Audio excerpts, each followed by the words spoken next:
안녕하세요. 생물의 분류 두 번째 시간입니다.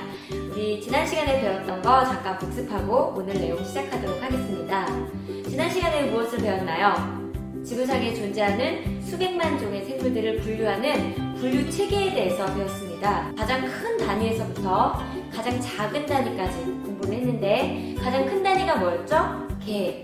그리고 개를 또 분류해서 문, 강, 목, 과, 속종. 네, 이렇게 분류했던 거 기억나시죠? 우리 여기 한번 정리해 볼게요.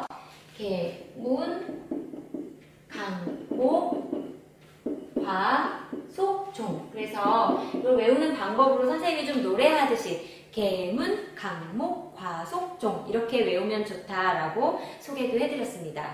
자, 그리고 나서 뭘 배웠냐면 지구상에 존재하는 그 수많은 생물 무리들을 개 수준에서 크게 5무리로 나누어 본다고 했는데 이 나누는 것을 5개 분류 체계라고 합니다. 그 5개 분류 체계를 나누는 그 첫 번째 기준이 뭐냐면 바로 세포 안에 핵을 둘러싸고 있는 핵막이 있느냐 없느냐로 일단 생물을 두 부류로 나눈다고 했습니다. 만약에 핵을 둘러싸고 있는 핵막이 없다면 그러한 세포는 원시적인 핵을 가지고 있는 세포라고 해서 원핵 세포라고 하고, 원핵 세포로 이루어진 생물이 있다면 그것을 원핵 생물이라고 말했습니다. 그래서 그 원핵 생물 무리들을 뭐라고 말하냐면 원핵 생물계라고 말하고, 그 핵막이 있는 나머지 생물들을 진핵 생물, 진핵 세포로 이루어져 있는 진핵 생물이라고 말하고, 이것을 다시 또 분류를 했습니다. 그래서 여기 다시 정리를 해보면 생물 무리를 크게 두 무리로, 여기와 여기로 이렇게 나눈다고 했는데 이것을 나누는 기준이 뭐였냐면 바로 핵막의 유무였습니다. 핵막이 있느냐 없느냐에 따라서 핵막이 없으면 원핵 생물계, 핵막이 있으면 진핵 생물인데 이 진핵 생물은 다시 또 나눈다고 그랬죠. 오늘 배울 내용은 얘네 셋을 나누는 기준인데요. 얘네 셋에도 포함되지 않으면서 진핵세포로 이루어져 있고 조직이나 기관의 발달 정도가 발달이 잘 되어 있지 않은 개가 있다고 그랬죠. 그게 바로 원생생물계라고 했습니다. 자, 오늘은 이것들 나누는 기준에 대해서 배울 건데요. 먼저 애니메이션 하나 보고 오늘 내용 시작하도록 하겠습니다. 난 움직이지 못해. 그럼 우리 둘 다 못 움직이니까 친척인가? 글쎄, 나는 빛을 흡수해서 광합성을 하는데. 나는 물속의 작은 먹이를 잡아먹어. 영상 잘 보셨나요? 이끼와 산호는 둘 다 움직일 수가 없는데 이끼는 식물로 분류를 하고 산호는 동물로 분류를 합니다. 이렇게 분류하는 이유가 무엇일까요? 지금부터는 식물과 동물 그리고 버섯이나 곰팡이 같은 균류를 무엇을 기준으로 분류하는지 공부해 보겠습니다. 좀 전에 설명드린 것처럼 핵막이 있는지 없는지에 따라서 원핵 생물계와 이 나머지 생물계로 분류를 합니다.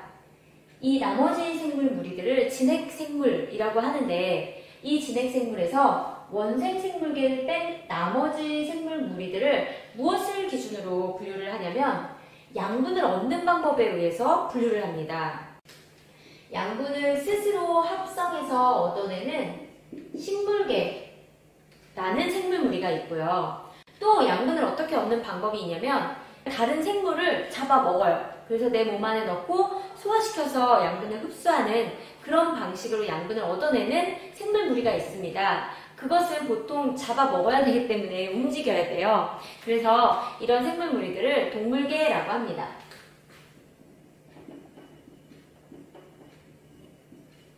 그리고 마지막 남은 생물 무리는 뭐냐면 몸 안에서 실처럼 생긴 세포인 균사를 막 뻗어내요. 그리고 그 균사 끝에서 물질을 분비합니다. 그 물질에 의해서 다른 생물들이 분해가 돼요. 그러면 그 분해한 것을 이 뻗어놓은 이 실같이 생긴 세포로 싹 흡수해서 몸 안에 빨아들입니다. 네, 이런 방법으로 양분을 얻는 생물 무리들이 있는데 이 생물 무리를 뭐라고 말하냐면 균계라고 합니다. 균.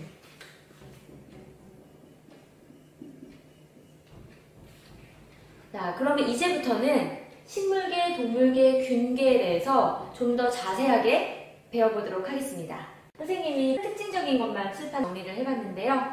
그렇게 어려운 내용은 아니니까 편안한 마음으로 집중해서 들었으면 좋겠습니다. 먼저 식물계를 살펴볼게요. 식물계의 가장 큰 특징이라고 한다면 바로 양분을 스스로 만든다는 것입니다. 여러분 운동장에 나가서 햇빛을 이렇게 쬐고 있으면 여러분 배가 불러지십니까? 아무리 햇빛을 쬐어도 나중에 너무 더워서 쓰러질지언정 배가 부르진 않죠. 근데 식물은요, 햇빛을 이렇게 받고 있으면 배가 불러오는 그런 생물 무리들이에요. 그래서 식물계는 광합성을 한다는 게 가장 큰 특징인데요. 일단 첫 번째부터 순서대로 한번 해볼게요. 식물계는 진핵 생물 무리에 속해 있는 생물 무리이기 때문에 어떤 세포로 구성되어 있겠어요? 네, 핵막이 있는 진핵 세포로 구성이 되어 있습니다. 그리고 우리가 알고 있는 모든 식물들은요, 하나의 세포로 이루어진 생물이 없고요, 모두 여러 개의 세포로 구성된 다세포 생물들이에요. 그래서 식물계는 다세포 생물이고요. 그러다 보니까 이 여러 개의 생물들이 서로 힘을 합쳐서 다양한 기능들을 하게 되는데 그 기능이 아주 체계적이고 조직적으로 잘 이루어집니다. 그래서 조직이나 기관이 아주 잘 발달되어 있어요. 식물에 여러분이 알고 있는 기관들 뭐가 있냐면 뿌리, 줄기, 잎, 꽃, 열매 이런 것들이 다 하나하나의 기관들입니다. 자, 그 다음에 좀 전에 얘기했던 것처럼 식물은 광합성을 하고요. 그 다음에 식물세포 바깥쪽에 있는 세포벽이라는 것이 있어요. 자, 그리고 식물의 예는 여러분 너무나도 잘 알고 있는 것처럼 소나무, 무궁화, 우산이끼, 고사리, 장미, 은행나무 이런 것들이 있습니다. 자, 이번에는 동물계입니다. 동물계는 가장 큰 특징이 뭡니까? 양분을 얻는 방법이 스스로 만들지 못하고요. 어떻게? 광합성 못하죠? 어떻게 해서 양분을 얻습니까? 다른 생물을 잡아먹어요. 그래서 몸속 안에 집어넣은 다음에 소화효소를 막 분비해서 분해해가지고 몸 안에 흡수하는 그런 형식으로 양분을 얻습니다. 자, 일단 또 순서대로 한번 해볼게요. 동물계 역시 어떤 세포로 구성되어 있나요? 핵막이 있는 진핵세포로 구성이 되어 있고요. 동물계도 식물계처럼 하나의 세포로 구성되어 있는 생물이 아니고 여러 개의 세포가 모여있는 다세포 생물입니다. 동물계는 역시 다세포 생물이고요. 그러다 보니까 이 여러 개의 세포들이 모여서 조직과 기관이 잘 발달되어 있어요. 네, 그리고 동물계는 광합성을 할 수가 없습니다. 광합성을 못하기 때문에 다른 생물을 잡아 먹어야만 하는 거고 혼자서는 절대 살 수가 없습니다. 자, 세포벽은 없습니다. 동물을 움직여서 잡아 먹어야 되잖아요. 그런데 세포벽이 있어서 이렇게 정지되어 있다면 다른 생물을 어떻게 잡아먹을까요? 네, 그래서 그런지 동물은 세포벽이 없습니다. 자, 그래서 얘가 있는데요. 어떤 것들이 있냐면 해파리, 네, 영상 잘 보셨죠? 네, 조개, 그리고 토끼.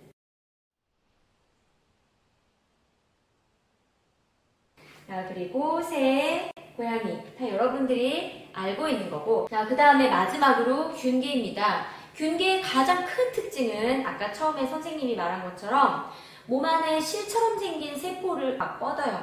그것을 균사라고 하는데요. 그 균사를 막 뻗어서 그 균사의 끝에서 물질을 분비합니다. 그러면 그 끝에 다른 생물체가 있을 거 아니에요? 그 생물체가 그 물질에 의해서 분해가 됩니다. 그러면 그 균사에서 그 분해된 물질을 쫙 흡수해서 양분을 얻는 그런 방식으로 살아갑니다.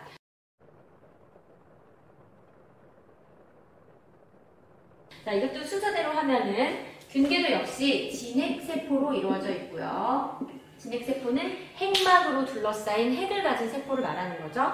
자, 그 다음에 균계는 선생님이 여기다가 다세포 생물이라고 말할 수가 없는 게 균계에 속한 이 효모 같은 거는요 단세포 생물이에요. 그래서 선생님이 여기다가 다세포 생물이라고 하기가 좀 그렇습니다. 대부분은 다 다세포 생물이지만 다세포 생물이 아닌 단세포 생물도 존재하기 때문에 그냥 다세포 생물도 있고 단세포 생물도 있습니다. 이렇게 선생님이 적어볼게요. 그렇기 때문에 단세포 생물 같은 경우는 세포 간에 같이 협업을 하는 그런 기관이나 조직이 없잖아요. 그래서 여기에도 선생님이 조직이나 기관이 잘 발달되어 있다고 하기가 어려운 거예요. 그래서 여기 적지 않았고요.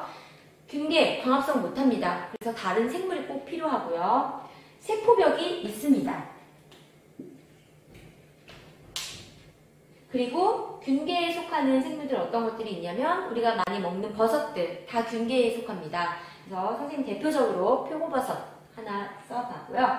그 다음에 푸른 곰팡이라고 해서 뭐 까망베르 치즈, 그리고 여러분 고르곤졸라 피자 먹어봤죠? 네, 그 피자 안에 들어가는 그 치즈도 바로 이 푸른 곰팡이로 만든다고 합니다. 그 다음에 누룩곰팡이는요, 콩으로 메주를 만들잖아요. 그 메주를 발효시킬 때 사용하는 것이 바로 누룩곰팡이입니다. 그 다음에 효모. 효모는 막걸리를 만드는데 사용하는 게 바로 이 효모라는 생물이고요. 얘네들은 바로 균계에 속하는 아이들입니다.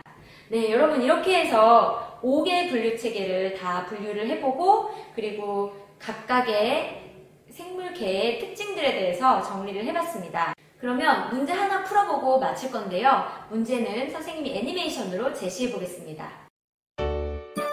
몸에 좋은 식물성 음식을 많이 먹어야지. 버섯이 식물이야?